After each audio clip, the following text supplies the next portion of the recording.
برطانیہ سمیت یورپی ممالک میں 40 ڈگری سینٹی گریڈ کی شدید ہیٹ ویو نے تباہی مچا دی ہے، جس کے باعث فرانس، اسپین، پرتگال اور یونان کے جنگلات میں لگی آگ بے قابو ہو چکی ہے۔ برطانوی میڈیا کے مطابق اب تک پیرس کے حجم سے 1.5 گنا زائد یعنی 17,000 ایکڑ اراضی راکھ کا ڈھیر بن چکی ہے، اور گرمی کی اس لہر سے اب تک 4,000 سے زائد اموات ریکارڈ کی جا چکی ہیں۔ صورتحال اس حد تک سنگین ہے کہ جنوبی فرانس میں کیمپ سائٹ سے 3,000 سیاحوں کو جان بچا کر بھاگنا پڑا، قصبوں میں گھر جل گئے اور ہوائی اڈے بند کرنا پڑے۔ فرانسیسی وزیر داخلہ لارنٹ نونیز نے شدید تشویش کا اظہار کیا ہے، جبکہ اس آفت کے باعث مشہور tour de France cycling race کا انعقاد بھی خطرے میں پڑ گیا ہے۔ امریکہ کا دارالحکومت واشنگٹن ڈی سی یوم آزادی کی تقریبات میں بڑے پیمانے پر ہونے والی آتش بازی کے بعد چند گھنٹوں کے لیے دنیا کا آلودہ ترین شہر بن گیا۔ سوئس کمپنی IQ ایئر کے مطابق وائٹ ہاؤس کے تحت 40 منٹ میں 8,50,000 گولے فائر کر کے عالمی ریکارڈ بنانے کی کوشش کے باعث فضا میں آلودہ ذرات کی مقدار محفوظ حد 35 کے بجائے 200 مائکرو گرام سے تجاوز کر گئی۔ اس سنگین صورتحال کے بعد واشنگٹن، ورجینیا اور میری لینڈ میں کوڈ پرل ہیلتھ الرٹ جاری کر دیا گیا ہے۔ تاہم دوپہر کو ہونے والی بارش نے فضا کو مزید خراب ہونے سے بچا لیا۔ دوسری جانب امریکی ماحولیاتی تحفظ ایجنسی نے اس منفرد مظاہرے کو ملکی روایت کا حصہ قرار دیتے ہوئے اس کا دفاع کیا۔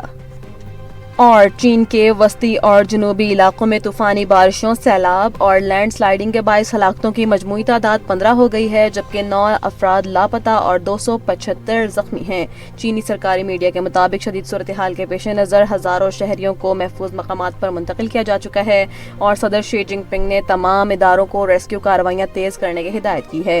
دوسری جانب جنوبی خطے کوانگژی میں سمندری طوفان میساک کی لائی گئی تباہی سے 2 افراد ہلاک اور 48,000 سے زائد نقل مکانی پر مجبور ہوئے ہیں۔ گوانگشی کے دارالحکومت ناننگ میں سیلابی ایمرجنسی نافذ ہے، جہاں ایک آبی ذخیرہ کا بند ٹوٹنے سے متعدد علاقے زیر آب آ گئے ہیں۔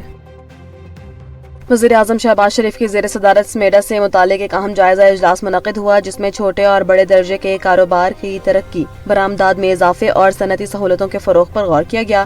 اجلاس کے دوران سمیڈا حکام نے SMEs کی سہولت کے لیے کیے گئے اقدامات پر بریفنگ دی، جس پر وزیر اعظم نے برآمدات میں اضافے کے لیے چھوٹے کاروباروں کی قرضوں تک رسائی کا جامع لائحہ عمل مرتب کرنے کی ہدایت کی۔ انہوں نے کسانوں کو اجناس اور پھلوں کی پروسیسنگ کی آگاہی دینے اور نوجوانوں بالخصوص خواتین انٹرپرینیورز کو صنعتیں لگانے میں معاونت فراہم کرنے پر زور دیا۔ وزیر اعظم کا کہنا تھا کہ SMEs کی ترقی کی راہ میں حائل رکاوٹیں دور کرنے کے لیے ہنگامی اقدامات ضروری ہیں۔ اجلاس میں نائب وزیر اعظم اسحاق ڈار اور 4 صوبوں کے چیف سیکرٹریز نے بھی شرکت کی۔ امیر جماعت اسلامی حافظ نعیم الرحمان نے لاہور میں پریس کانفرنس کرتے ہوئے مطالبہ کیا ہے کہ پیٹرول پر عائد پیٹرولیم ڈیولپمنٹ لیوی بھتہ فوری طور پر ختم کیا جائے، کیونکہ ہر 1 لیٹر پیٹرول پر عوام سے 100 روپے سے زائد ٹیکس لیا جا رہا ہے۔ انہوں نے کہا کہ حالیہ معمولی کمی ناکافی ہے اور کسی بھی صورت پیٹرول کی قیمت 225 روپے سے زائد نہیں ہونی چاہیے۔ حافظ نعیم الرحمان کا کہنا تھا کہ بڑے بڑے جاگیرداروں کو چھوڑ کر غریب اور مڈل کلاس موٹر سائیکل اور چھوٹی گاڑیاں چلانے والوں پر ٹیکسوں کا بوجھ ڈال دیا گیا ہے۔ انہوں نے خبردار کیا ہے کہ LPG گیس بھی سرکاری نرخوں کے برعکس دگنی قیمت پر مل رہی ہے، اور جب تک عوام اپنے حقوق کے لیے سڑکوں پر آ کر احتجاج نہیں کریں گے تب تک حکومت یہ مسائل حل نہیں کرے گی۔ اور شام کے دارالحکومت دمشق میں وزارت صحت کے ہیڈ کوارٹرز کے قریب 2 زوردار دھماکے سنے گئے ہیں، جس کے بعد علاقے کی سڑکیں بلاک کر کے سخت حفاظتی اقدامات نافذ کر دیے گئے ہیں۔ ذرائع کے مطابق یہ دھماکے اس ہوٹل کے قریب ہوئے جہاں فرانسیسی صدر ایمانوئل میکرون کے قیام کی توقع تھی۔ تاہم شامی سرکاری ٹی وی نے تصدیق کی ہے کہ فرانسیسی صدر بحفاظت صدارتی محل پہنچ چکے ہیں، جہاں نئے شامی صدر احمد الشرع نے ان کا استقبال کیا۔ واضح رہے کہ سابق صدر بشار الاسد کی حکومت کے خاتمے کے بعد ایمانوئل میکرون دمشق کا دورہ کرنے والے یورپی یونین کے پہلے بڑے رہنما ہیں، اور ابتدائی طور پر ان دھماکوں کی وجوہات معلوم نہیں ہو سکیں۔ عمان کے شہر لیما کے مشرق میں تقریباً 8 ناٹیکل میل کے فاصلے پر ایک آئل ٹینکر پر گولہ لگا ہے، جس کے نتیجے میں جہاز میں اچانک آگ بھڑک اٹھی ہے۔ برطانوی میری ٹائم ٹریڈ آپریشنز ایجنسی کے مطابق خوش قسمتی سے اس واقعے میں اب تک کسی جانی نقصان یا ماحولیاتی آلودگی کی کوئی اطلاع موصول نہیں ہوئی ہے۔ دوسری جانب ایک امریکی عہدیدار نے دعویٰ کیا ہے کہ ایران نے ابنائے حرمت سے گزرنے والے تجارتی جہازوں کو نشانہ بنایا ہے، اور اس کارروائی کے دوران کم از کم 2 میزائل داغے گئے ہیں۔ علاقے میں اس واقعے کے بعد سیکیورٹی کی صورتحال مزید کشیدہ ہو گئی ہے۔ ایران کے سابق رہبر اعلیٰ علی خامنئی شہید کی آخری رسومات میں لاکھوں افراد اور عالمی رہنماؤں نے شرکت کی، تاہم نئے رہبر اعلیٰ مجتبی خامنئی کی عدم موجودگی نے سب کو حیران کر دیا ہے۔ مجتبی خامنئی گزشتہ فروری میں اسرائیلی فضائی حملے کے بعد سے منظر عام پر نہیں آئے ہیں، جس میں ان کے والد اور اہلیہ شہید جبکہ وہ خود مبینہ طور پر زخمی ہوئے تھے۔ ایرانی حکام اس غیر حاضری کی وجہ سیکیورٹی خطرات بتا رہے ہیں، لیکن عوامی اور سیاسی حلقوں میں ان کی صحت کے حوالے سے تشویش اور قیاس آرائیاں بڑھ رہی ہیں۔ دوسری جانب اسرائیلی وزیر دفاع اسرائیل کاٹز نے جنازے کے موقع پر دھمکی آمیز بیان جاری کرتے ہوئے کہا ہے کہ اگر مستقبل میں کسی ایرانی رہنما نے اسرائیل کے خلاف اقدامات کیے تو اسے نشانہ بنایا جائے گا۔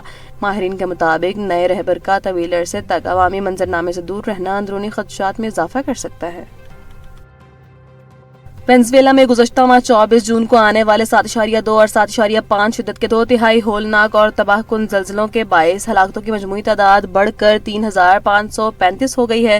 غیر ملکی میڈیا رپورٹس کے مطابق ان شدید زلزلوں کی وجہ سے اب تک 16,740 افراد زخمی ہو گئے ہیں، جبکہ 18,000 سے زائد لوگ اپنے گھر بار تباہ ہونے کے باعث بے گھر ہو چکے ہیں۔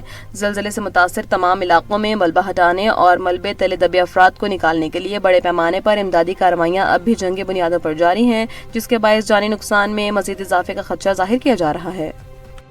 سندھ ہائی کورٹ کے آئینی بینچ نے پیٹرولیم مصنوعات کی قیمتیں طے کرنے کے طریقہ کار کے خلاف دائر درخواست کو ناقابل سماعت قرار دے کر مسترد کر دیا ہے۔ عدالت نے اپنے فیصلے میں واضح کیا ہے کہ پیٹرولیم مصنوعات کی قیمتوں اور ان پر ٹیکسوں کا تعین کرنا حکومت اور پارلیمنٹ کا آئینی اختیار ہے اور معاشی و مالیاتی پالیسیوں کو ترتیب دینا خالصتاً حکومت کا کام ہے۔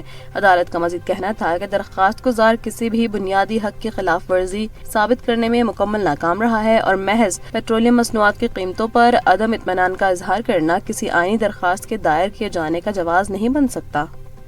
تیل کی عالمی منڈی میں جاری اتار چڑھاؤ کے درمیان سعودی عرب نے تیل کی قیمتوں میں ایک بڑی اور ریکارڈ کمی کا اعلان کر دیا ہے۔